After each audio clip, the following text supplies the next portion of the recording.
Good morning dear friends, मैं doctor Mahendra Saran आपका स्वागत करता हूं हमारे YouTube channel English literature Guruji DR Saran में। डियर स्टूडेंट, आज हम इस वीडियो में एक बहुत इंटरेस्टिंग स्टोरी जो मुंशी प्रेमचंद के द्वारा लिखी गई है द श्रोड, उसके बारे में डिस्कस करेंगे। आई होप आपको ये बहुत पसंद आएगी। आप वीडियो को अंत तक जरूर देखें, लाइक और सब्सक्राइब जरूर करें। तो आइए अब हम शुरू करते हैं आज का हमारा वीडियो, जिसमें आज हम मुंशी प्रेमचंद की कहानी ली है आज हमने, जिसका नाम है द श्रोड।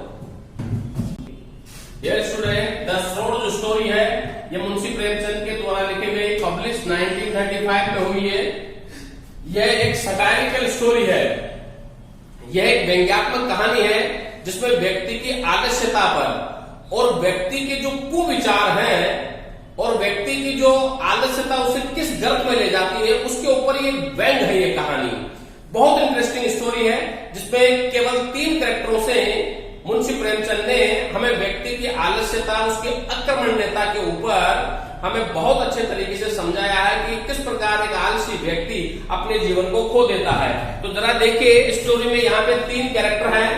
घीसू है। घीसू यह एक बहुत ही मेन सेंट्रल कैरेक्टर है, लोअर कास्ट पर्सन है यहाँ पे ये एक, लेकिन बहुत आलसी व्यक्ति है। ये जंगल में जाता है, लकड़ियां काट करके ये लेकर के आता है। और फिर इसका बेटा है माधव। माधव घीसू का ही बेटा है। घीसू जितना आलसी है, माधव उससे भी ज्यादा आलसी है। दोनों के दोनों बाप बेटे निकम्मे व आलसी हैं। गांव में इनकी कोई भी इज्जत नहीं करता है, क्योंकि ऐसा कोई व्यक्ति नहीं जिससे इन्होंने उधार नहीं ले रखा। उधार का पैसा इन्होंने कभी किसी को चुकाया नहीं, इसीलिए गांव में इनकी सोशल तरह की किसी भी तरह की कोई इज्जत इनकी नहीं है। कोई भी व्यक्ति इन्हें पैसा उधार नहीं देता है। या यूं कह सकते हो कि ये गांव में अपनी इज्जत शोहरत सब कुछ खो चुके हैं। और नेक्स्ट कैरेक्टर है बुधिया। बुधिया माधव की पत्नी है। इस कैरेक्टरों में से आप बुधिया को ही केवल अप्रिशिएट कर सकते हो, क्योंकि बुधिया एक ऐसा कैरेक्टर है जो हार्ड वर्क पे बिलीव करती है, जो जमींदार के खेतों में काम करती है और पूरे घर का खर्चा चलाती है। अब कहानी शुरू होती है तो घीसू और माधव दोनों के दोनों जो है वो सोए हुए हैं चूल्हे के पास, और जो रोस्टेड आलू है उसे चूल्हे की आग में से निकाल के खा रहे हैं घीसू और माधव दोनों के दोनों। घीसू और माधव दोनों बराबर खा रहे हैं। तभी बुधिया के चिल्लाने की आवाज आ रही है, क्योंकि बुधिया परसों पीड़ा से चिल्ला रही है। वो एक बच्चे को जन्म देने वाली, इसलिए परसों पीड़ा से चिल्ला रही है। लेकिन कोई भी उसकी उस चिल्लाहट पर ध्यान नहीं देता है। उसका कारण यह है कि माधव ये सोचता है कि अगर मैं बुधिया को देखने जाऊंगा तो मेरा पिता घीसू पूरे आलू खा जाएगा, और घीसू भी यही सोचता है। इसीलिए बुधिया चिल्लाती ही रहती है।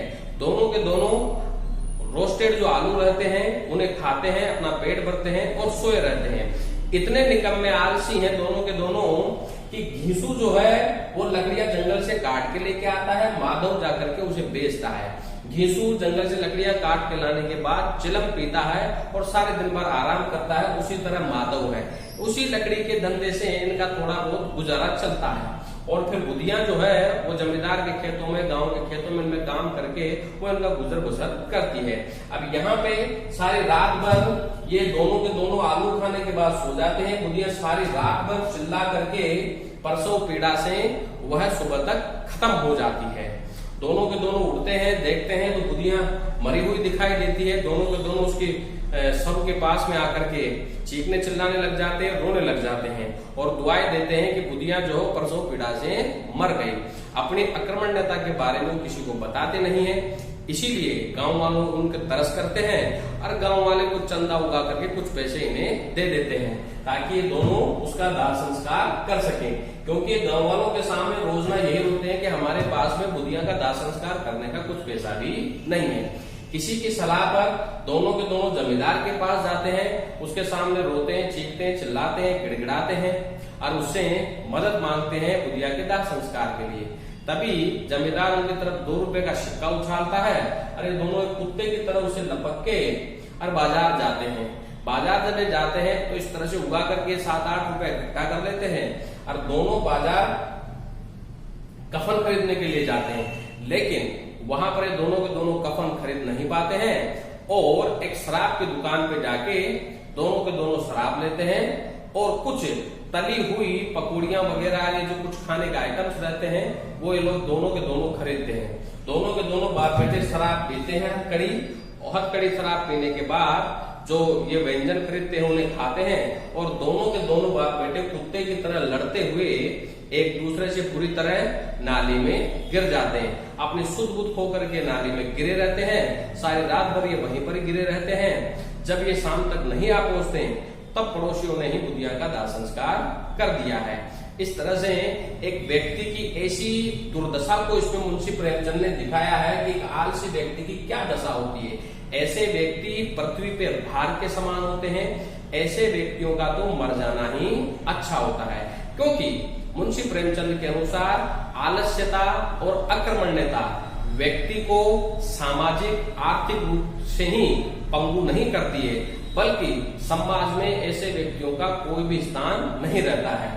जैसे घीसू और माधव का, यहाँ पर घीसू और माधव दोनों के दोनों नाली में पड़े हुए हैं गंदे पानी में। इस तरह की दुर्दशा उनकी दिखाई गई है, जिससे ये हमें बताना चाह रहे हैं कि हमें एक ऐसा जीवन नहीं जीना चाहिए जो बिल्कुल निकृष्ट जीवन हो, जैसे घीसू और माधव जी रहे थे, क्योंकि ऐसे जीवन का जीना न जीना बेकार है।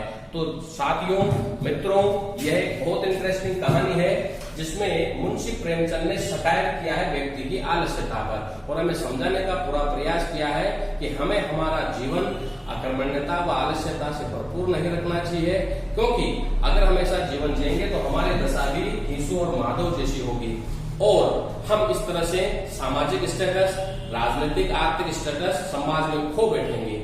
इसीलिए व्यक्ति को हमेशा अकर्मण्यता, आलस्यता से दूर रहना चाहिए। आई होप घीसू और माधव और बुधिया की कहानी से आपको कुछ समझ में आया होगा। इसी वीडियो को लाइक और सब्सक्राइब जरूर करें। Thank you very much.